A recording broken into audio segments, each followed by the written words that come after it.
The most probably we are live, so let me double check.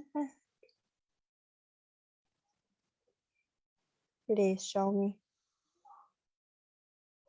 Yes, that's great.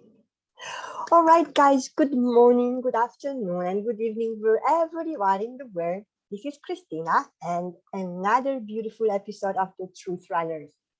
And today I am really, really happy and so excited because I have a very special guest.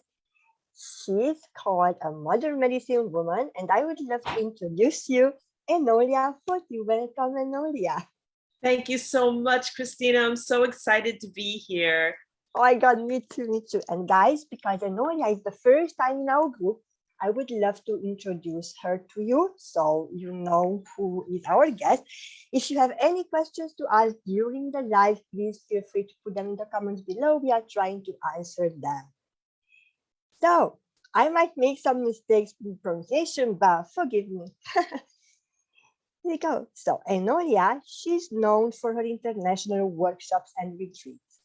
She helps entrepreneurs, global influencers, and high-profile leaders transform their life and activate their true potential to contribute to the world without risking professional image or legacies with world-class personal development and coaching. She has traveled the world to study with indigenous elders of the Ojibwe, Lakota, Yaqui, Hopi, and Apache nations of North America, to the Mapuche of Chile and the Mayan and Toltec of Mexico, to the Luya of Kenya and Uvumbundu of Angola, just to name a few. And I must say, this sentence really, really intrigued me, and oh my God, made me really, really curious. Enolia is a graduate of a Four Wings Light Body School, where she received the 30 rites of the Munaki from the Oeros Indians of Peru. Wow. You have to tell me, you have to.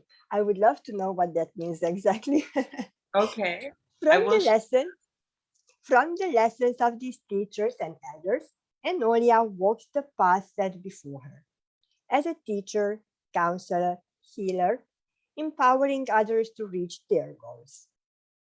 Her 20-year plus navigating the dynamics of the corporate world fortified her with leadership development, performance excellence, and empowerment coaching. Enolia holds a degree in mathematics. Wow, and graduated in the top 1% of her MBA class. She networked entire IT solutions for global organizations in the profit and non-profit sectors. It sounds really financial. Hold degrees and multiple certifications in technology. She served on multiple boards in an order name. What's that? Minister, right? Yes. And is certified in various empowerment methods. Enolia harmonizes corporate experience with a broad knowledge base that includes many facets of energetic medicine, and all of which are focused on healing and the empowerment of the soul. By sharing an accumulative knowledge of ancient practices and teachings through present-day experience, she is a modern-day medicine woman. And this is an impressive bio, and I'm humbled. I'm so grateful for you to be here with me today. So thank you again, Enolia. I'm humbled to be here. You have a phenomenal resume too that you hide, that you don't say anything about. So we won't go there now, but you have an impressive bio too. No, thank you. The focus is on you. And I'm really, really, really looking forward to learn from you. So guys, if you have questions, as I said, let's put them in the comments below. And I know that our topic, we said we are going to discuss today about fears and what do you mean? We are going to look at what fear means, for example, what are fears? But before go into this, I would love to know, if you do not mind, how come that you decided to go and learn actually from the elders of different tribes and different cultures? Oh, that's a great story.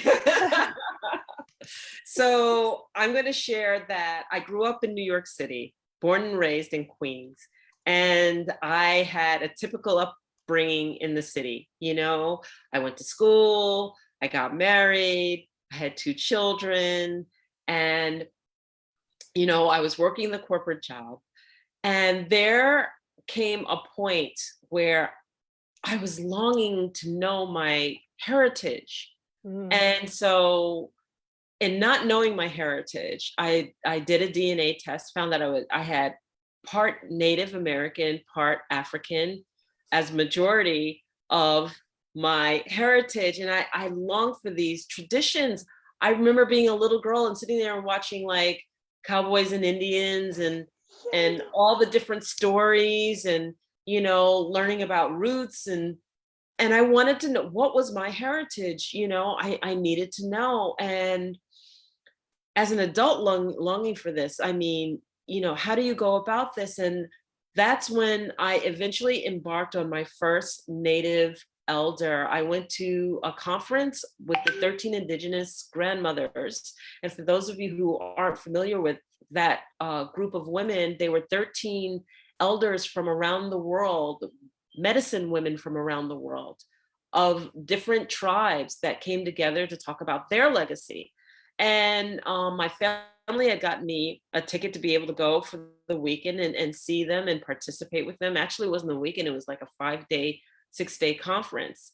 And I went, and to see this 4'2" woman from Nepal pray and be able to impact, and I could feel her energy from 100 feet away sitting.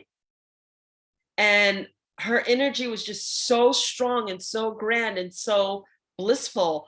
I'm like, I need to know what this is.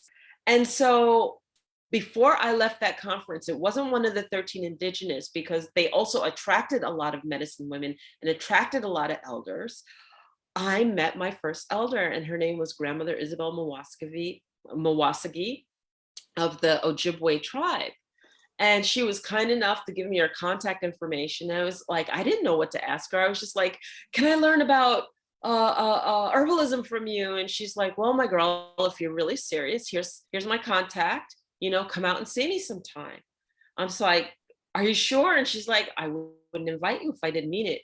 2 months later, I took a 15-hour drive from New York to Northern Canada.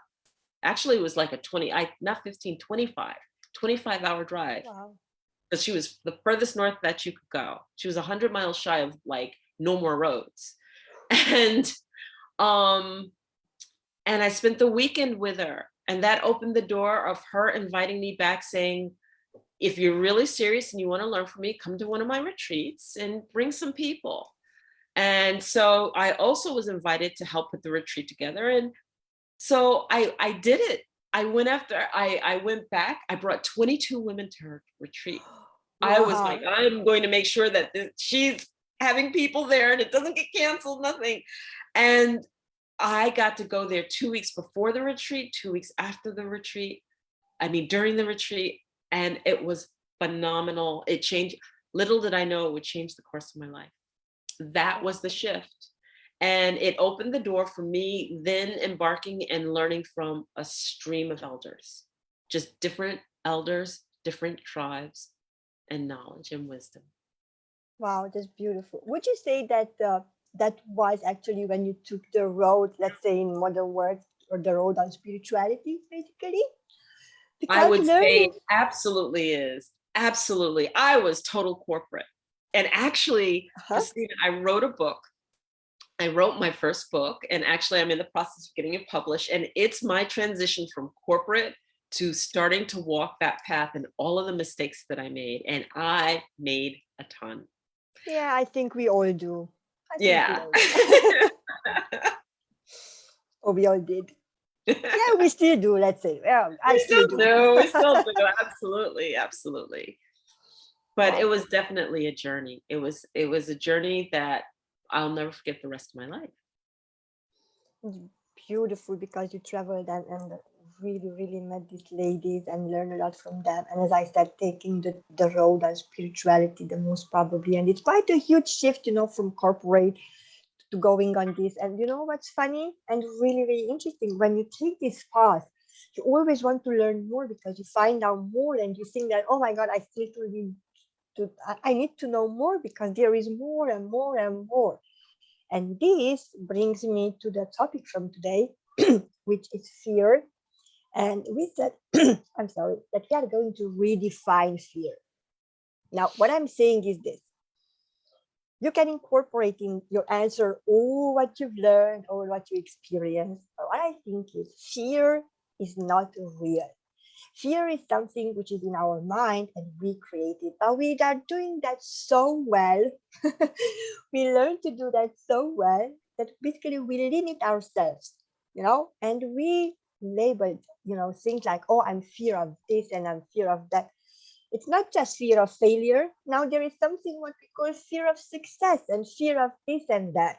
How would you define fear? What is fear? Because as I said, I think it's always something what we create for ourselves. So we just stop ourselves with something and we call it, yeah, I'm fear. I'm afraid of.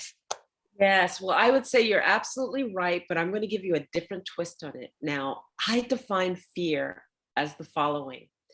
We all have a bubble that we operate within. All right. So if you could envision that as like this ring around you. Okay. And when we're within the ring, that is our comfort level of where we like to operate.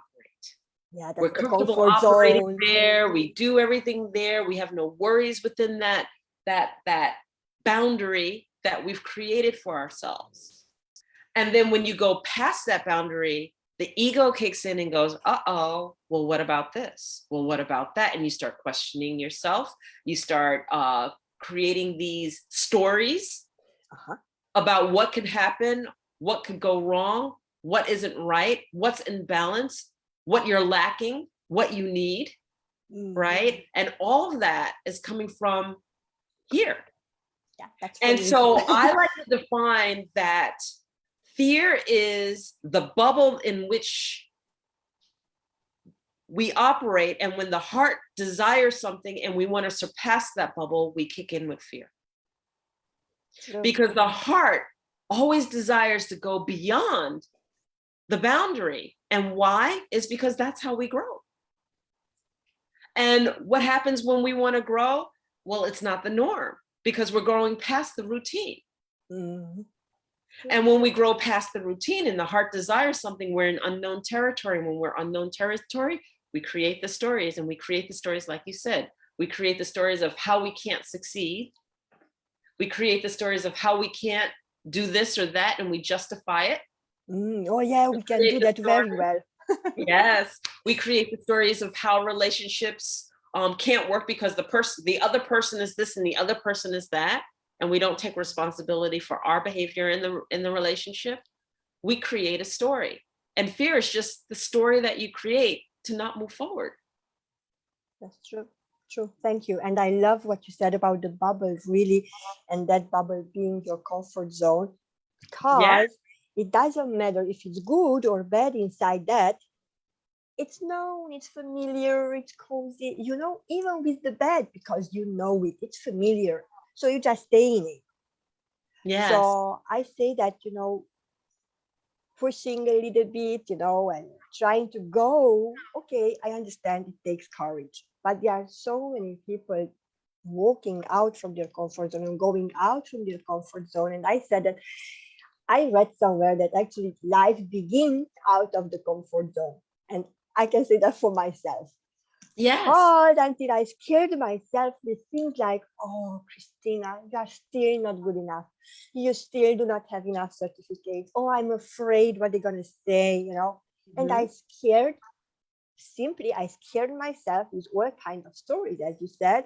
And then I had all kinds of fears. I still have. I'm not gonna lie. Sometimes it kicks in, of course, because I still have the ego working and functioning there. But we have an agreement now. I said, okay, you kick in. I don't want you. I'm just gonna kick you out. So, we all do. We all do. And it's funny because fear comes from the head and not from the heart. Exactly. And I'm going to tell you why, because see, so you saw that part of my learning is I'm a mathematician. So I have the whole plethora. I have the creative side, I have the spiritual side, I have that analytical side. And I learned from a dear friend of mine, Dr. Linda Tello. She really, really helped me to see this really, really clearly, which is that the brain is made up of two parts, right? Mm. Actually, four, if you really want to be technical, but we know that we have a divided section, two halves, right brain, left brain. We talk about it all the time, right? That's the duality. Yeah. That's the extreme thinking, right? We think one way, we think the other way, right? We think in opposites of each other. We think in all kinds of creative ways, but we have the feminine, the masculine, happy, sad, worried, petrified, everything comes in that duality, that thinking. And people will be like, well, how do I know I'm not in my head versus in my heart? But the thing that I learned from the Heart Lab Institute, and also learning about the medicine wheel with my friend Dr. Linatello, is that the heart has no duality.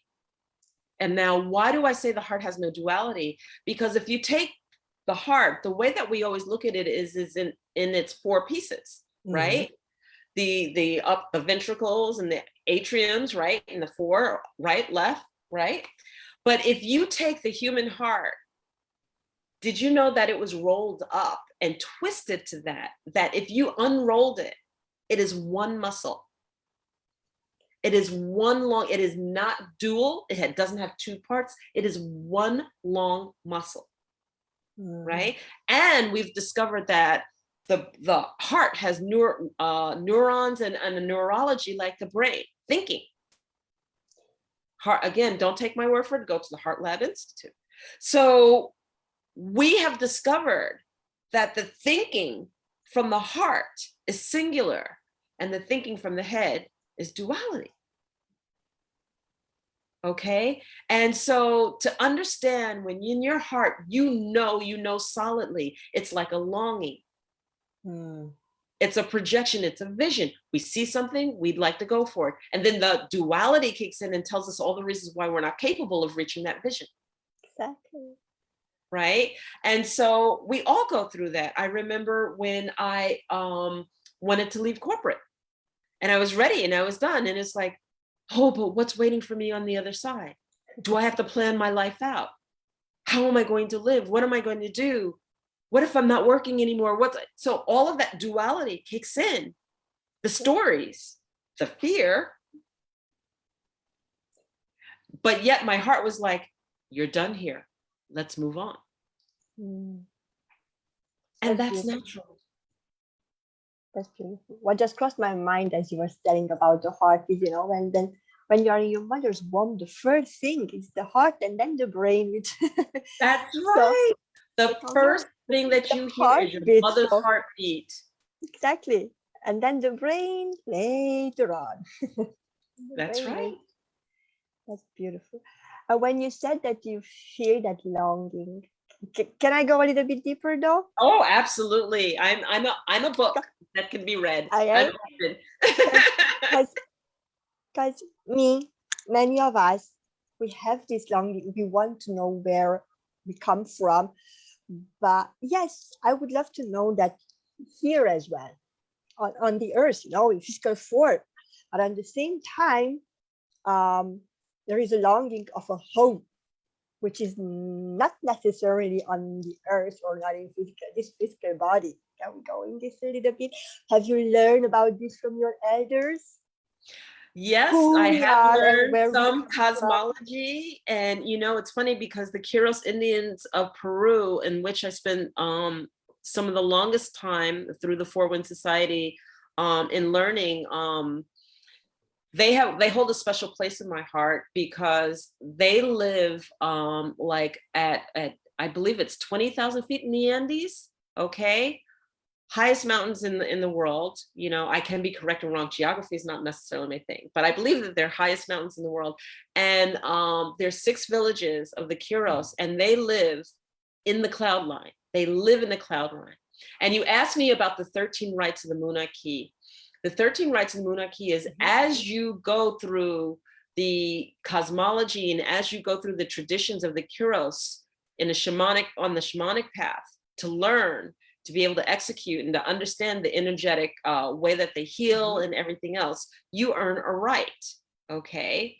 And so the protector's right, each one of the rights has a significant meaning. Well, a right that one of their rights that very few people earn is when you get struck by lightning. And not only do you have to be struck by lightning, but you get struck by lightning, you survive, and then you have to go through a series of protocol. You have to follow a protocol. And that's called like the ultimate rights. And maybe people that you can count on two hands might have the ultimate right. You might be able to count it on one hand. Wow. But it's about the star keeping. They're the closest to the stars. They're the earth keepers. And the way that they live is in harmony and in balance with nature, and especially with the earth, and especially with the stars. So in understanding that, like the Kiros are born shaman, they learn that way. That is their way of life. They die that way. And they're always in balance. And they always acknowledge the energy in everything. And they always look for the good in all people.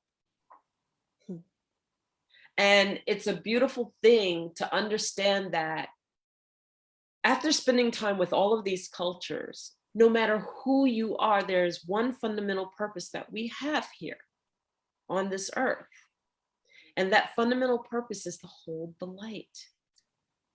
A lot of people will go, well, why am I here? What is my purpose? Well, first and foremost, your purpose is to hold the light, to hold the beauty in the midst of the ugly, to go to a place of beauty and love and kindness in the midst of the ugly. It's akin to being a lighthouse and then beaming or being the beacon of light so that those who are in the storm can come out of the storm and be in the light and then join you in being the beacon. And then when you have your other gifts that you acknowledge, that complements the light that you are. So I'll leave it there. Wow. It's beautiful. I mean, it's a lot of energy knowing what you're saying. Okay, that's beautiful. You know, the thing is, I see many people, you know, searching the meaning of life, looking for purpose. Why am I here? What I'm supposed to do? And you just gave the answer, basically. And what really caught me is when you said that these people, they are living in complete balance. What I'm seeing is sometimes even me, even all of us, we kind of lose this balance. All because of, you know, it's a lot of things actually. It's the conditioning, it's belief, it's the way how we raised. It's, I don't know, a lot of things combined, but we lose balance. What a simple, normal person is no, I don't know, no understandings of, you know, of the universe or something, just a simple, humble being searching for an answer, how they can regain balance. What is the one thing, what can help them to bring the balance back? I would say this.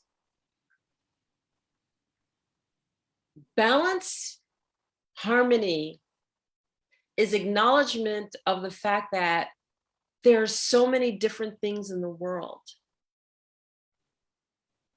that I have respect for it, and that no matter where the vision or the goal is, to understand that there are many roads to the one. And that your knowledge of a road and a path versus a knowledge of somebody else's road and somebody else's path doesn't make it wrong, doesn't make it right. It just makes it different. Yeah. And that in the end, you will achieve the same thing. To understand that when we think about balance, we think about opposites. We think good, bad, left, right, Yeah, up, down. yeah. I know that no matter where you are, what are we looking to achieve but to walk the road in the middle? Right? People say, oh, I hate dark. And other people say, oh, I don't like the light. But the bottom line is you need both. Both, exactly. Oh, the dark side of me. Oh, the light side of me. Well, you need both, right? Too much light and your body doesn't get the rest, does it? It shuts down in the dark. Remember, you rest in the dark, you recharge in the dark. Too much dark and you're resting, you need light, you need vitamin D, you're depressed, you're in the dark all the time, right? Where do you need to be? You need to be in the middle. What is the middle road? Define it for yourself. And if you see someone ugly, behaving ugly, when I say ugly, doing ugly things, they need love. You see someone stagnant, remember that sometimes it's those things that happen to us that aren't so good that wake us up and then help us to aspire to achieve better, because we don't want to stay where the pendulum just swung to us. It's about balance. So if we had a mutual respect for everything, aside from our belief systems, aside from our projections, judgments, and all of the emotional things that we put in play, and just welcomed balance and welcome differences, to me, that's the harmony. And remember, harmony doesn't mean one single line. Harmony is up, down, right, left, in, out. It's a wave. It's the tide. That's beautifully said. Thank you, Enolia. And what I feel is that this is exactly that time when we actually learn or relearn how to respect not only each other, but to respect every single living and not living being on the planet. I'm gonna go just one sentence for this past 2 years kind of slow down. But I think it was really necessary, because that was the 2 years when people had the chance to go inward, and not really rushing, You said you worked on corporate. Many others, they do. So we didn't really have the time to pause and go inward. And this past 2 years actually give the opportunity to look inward, to see the beauty, to see what's important to one's life, and to try to find the balance, as you said, and to try to learn or relearn to respect not only yourself, first yourself, right? Respect and love yourself, but respect others as well. And I think this is the time what we are living now, when we are learning or relearning this kind of stuff. And yeah, that's a journey. And I think the path is ours. Everybody goes differently. Some of them might go slower, some of them might go faster. By the end of the day, we all got there at the same place. I mean, that's beautifully said. Thank you. And yeah, what crossed my mind actually, and I'm going to just go back a little bit again, fears. How we said that we are going to redefine them. Okay, we said that we live in a bubble, we have all this kind of stuff. Even if it's balance, no balance, respect, no respect, that bubble, right? We have the stories, what we are telling in our mind about who we are, why we do what we do. What are the first steps? What would you, I wouldn't say advise, but what would you do let's say you are on the beginning of a road, you know, to redefine the fear, to rewrite the stories in your mind. What kind of practices you've learned? What kind of practices you would tell others to try, you know, to try out, okay, try this, and then you probably expand. So that, yeah, practices, let's say techniques or practices, how you can redefine fear, rewrite the story in your mind. Well, first of all, you need to notice that you're stuck in the story of fear. Okay, but takes courage, right? That's right. And, It does and take takes courage. So self-awareness. It takes a that's lot right. of self-awareness. But a lot of people don't even acknowledge that they're stuck in the story of fear. Okay, Why? so let's talk about that just a little bit, right? Yeah, but why? Because, yeah, I'm sorry for interrupting. Yes, I know they do not want to acknowledge and they live in denial. Yes. Why is because to look at oneself and to tell the truth Hurts. many times is frightening. Mm. Why do we lie to ourselves? We lie to ourselves to stay in the comfort zone. Okay, got it.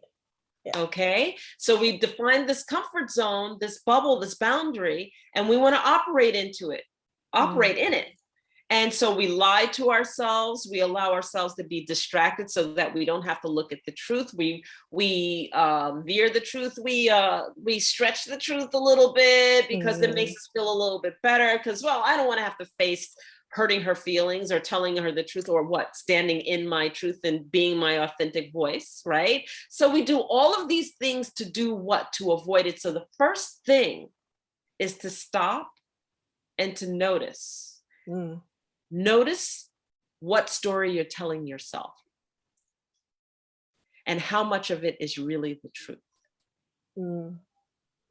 And then when you capture the fact that none of us tells all of the truth all of the time, because you'd be lying to yourself if you say you did. We tell the truth where we're comfortable. We don't tell the truth when we're uncomfortable. So what untruths are you telling yourself? And then you need to go down to the root cause of why. Why are you telling this untruth?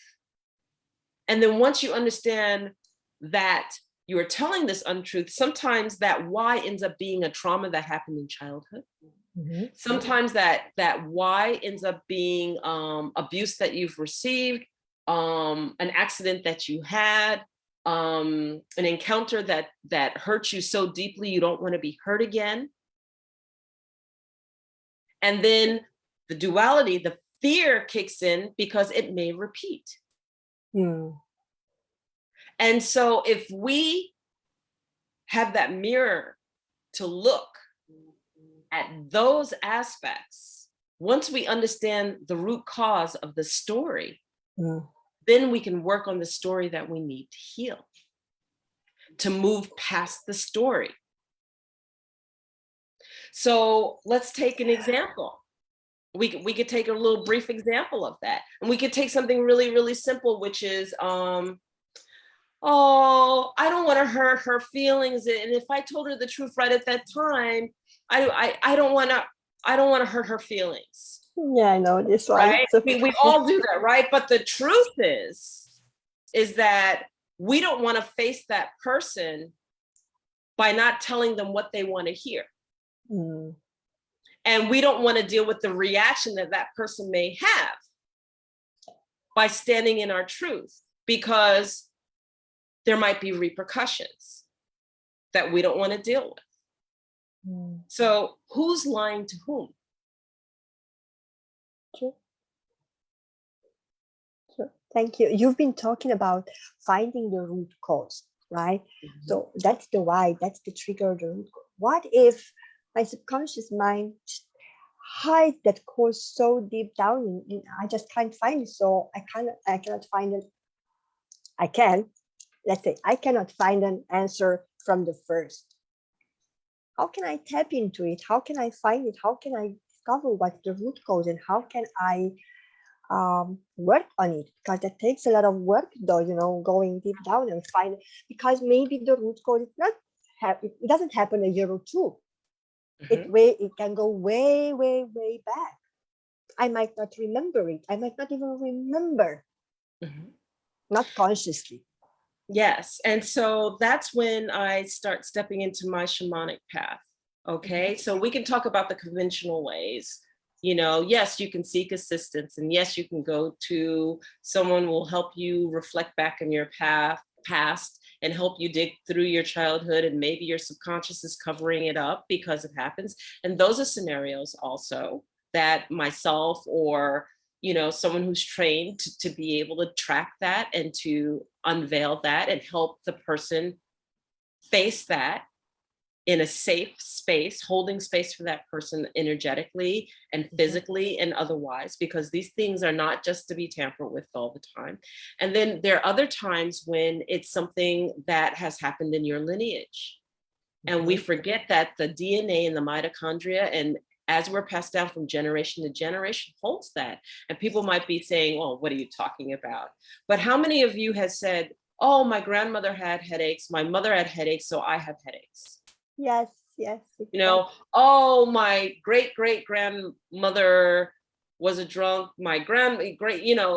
and so drinking is one of the illnesses in our family, and we've always had to be careful with drinking. I can't drink.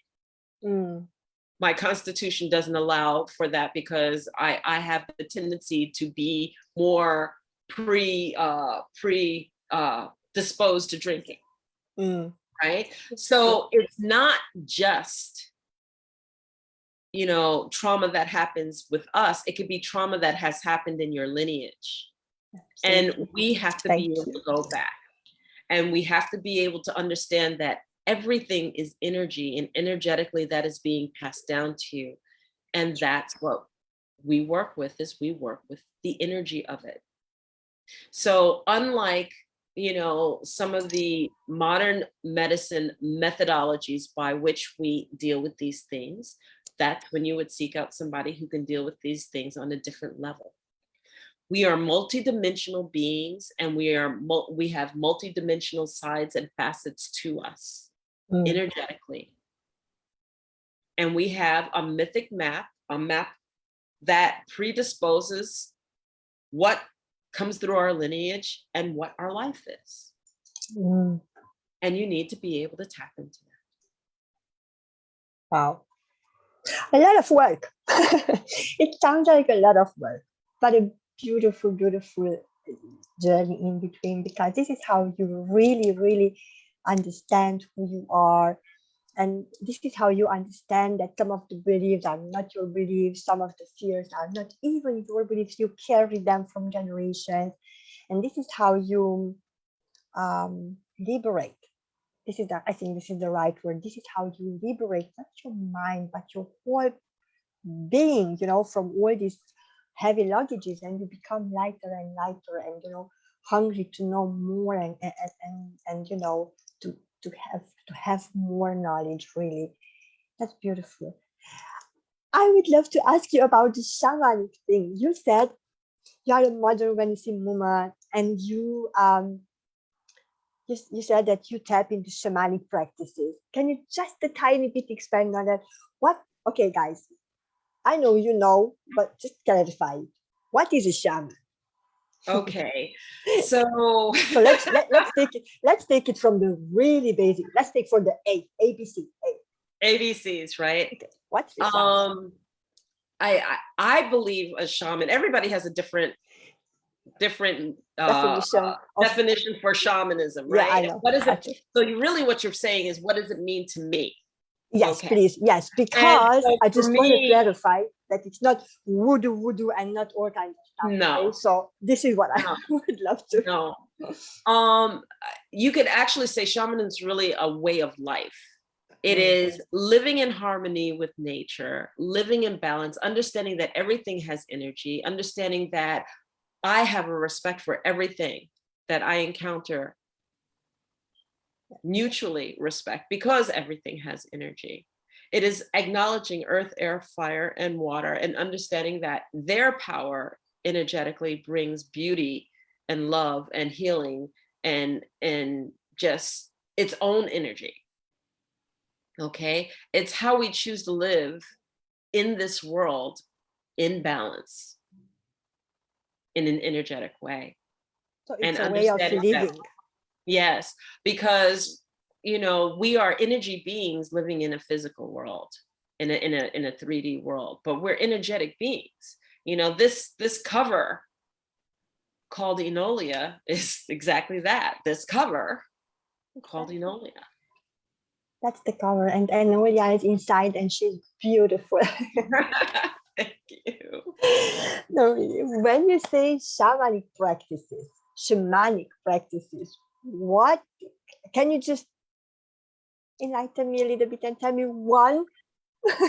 Sure, shamanic practices. I mean, you know, really, it's just how I view things, how I see things, what you know, everything has beauty and everything has an energy, and how we respect things, and understanding that energy can be worked with, that we all have a luminous light body field.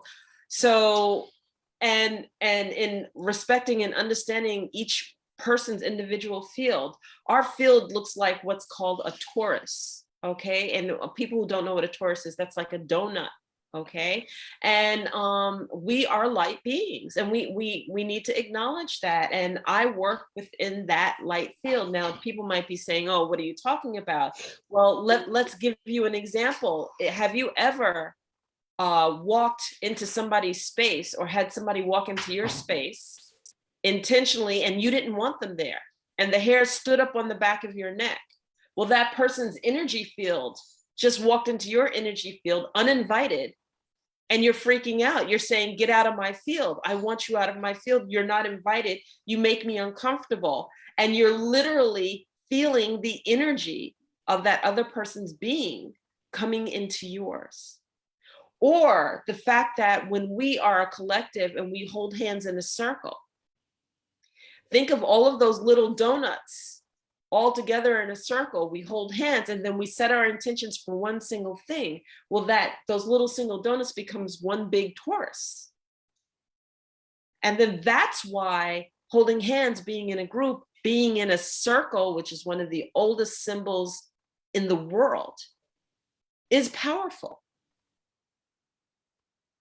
Because collectively that energy can flow. Oh, yes. And then with the intention set, you can move, and the energy that you project for that intention is powerful. It is. So everything has a reason. Mm. Everything has a reason. And, you know, we as energetic beings, many of us sit there and say, oh, every once in a while we go, I always go right to work. I always go right to work. I always go right to work. And then one day something says, go left. You go left. And you go, why did I go left? And you look up, and the next day you hear, oh, there was an accident if you had gone right.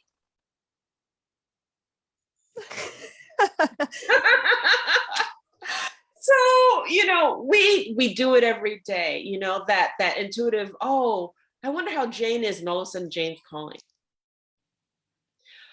Oh, I think I'm going to get a parking. Let me just turn down here and look for a parking space, and the parking space is right open. It opens up right when you get there. I mean, we all have it in tiny, tiny little ways that when we don't want to acknowledge it, we go, oh, it's a coincidence. Nothing's coincidence.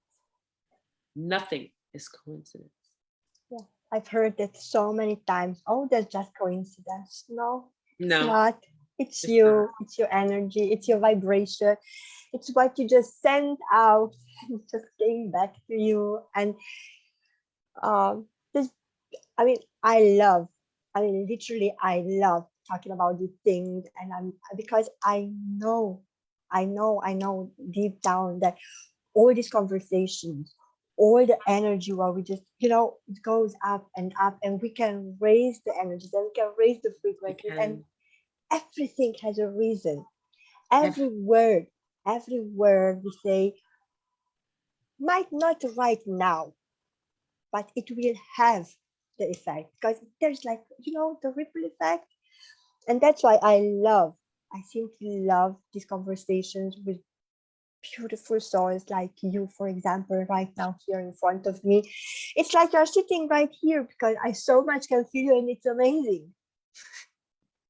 Thank you. Because there is no time, no space, no. Yeah. There isn't. There really, really isn't. And there's so much to it. And, it's funny because I remember my first retreat and I talked about how I made all of those different mistakes and whatnot. I mean, I look back at that person and that person stumbling, I was so blind. And it was like being, an adult still blind to the worthiness within myself and the worthiness within every single individual who doesn't see it, and the value that they bring to the table. And the understanding that once you can acknowledge and understand that value, and we're not talking from an ego point of view, we're talking about a accepting and a rising to the occasion and a acknowledgement of self, such that you open up a whole new world. And that world, you would say, like, well, what are you talking about? I'm already in the world. What do you mean? But what I mean is that life, when people say life is what you make it, life can flow. Life can flow like a beautiful stream where the tributaries just flow right into it, never ever wavering, never being disrupted. Everything just flows in balance and alignment and balance. And you're so excited to see the next day. And you're excited to see what the day will unveil, because life is just flowing. And I'm not angry, and I'm not carrying the load on my back of all of the baggage that I want to be upset and judgmental and or I've taken it all on. I'm not trying to be the victim. I'm not trying to be the rescuer. I'm not trying to perpetrate anything. That I could actually take that load off my back and see how it feels to just be.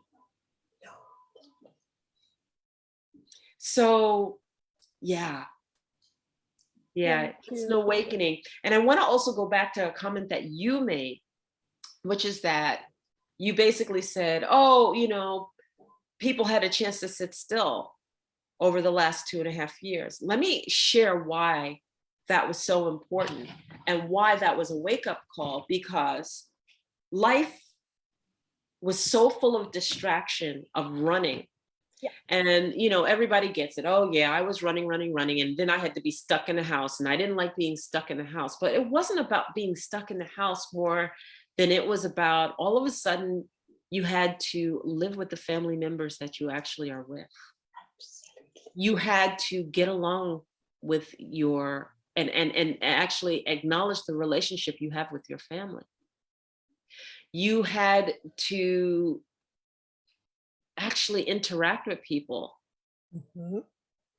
And somebody might say, oh, what's the big deal about that? How's that stop me from working and everything else? Well, everything is set up to distract you from looking inside. Why do we have televisions at the gas station? Why do we have televisions in the supermarket line? Why do we have something that's playing noise, telling a story, sending a message, a subliminal message, every single place that we go when we're engaged in the cities? What is wrong with standing in the supermarket line and not having a television? Why can't we wait in the doctor's office without being kept entertained? All this is, when you look at disruptive cycles like that, it's all preventing you from what? Reflecting and thinking. Because when you reflect and think, that's powerful. Yeah, that's true. So when we go, it was a wake-up call. It was because, guess what? Unless you imposed your own distraction, because you're so used to having the distractions, you felt like it was abnormal to not impose a distraction for your day every day. You actually had to sit with yourself. Yeah, that's hard. And then in sitting with yourself, the bottom line is, do you like what you see? Wow. Isn't that interesting? Beautiful.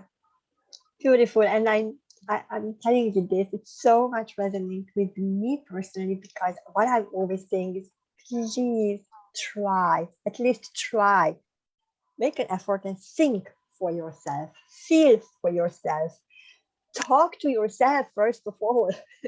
But, sometimes I have the feeling people yet, or for now, they are looking at me, what are you talking, Krisztina? It's okay. You will understand sooner or later. Each and every one of us will get to that stage when, when in the movie you just open your eyes and you start to see. At certain point, we then all get there. some people started opening their eyes and realized, I'm angry. Yes, deal with it. Or realized I'm carrying a lot of baggage. Yes. Or realized I don't like what I see so much when I'm looking at myself. But see, that's the beginning. You said, how do we redefine fear? By acknowledging I'm angry. Yeah. By acknowledging I didn't like what I saw so much when I looked in the mirror. Mm-hmm. By acknowledging I'm not good at this. And maybe I need some help. Oh, that's again really hard, but to admit that you need help. I've been there.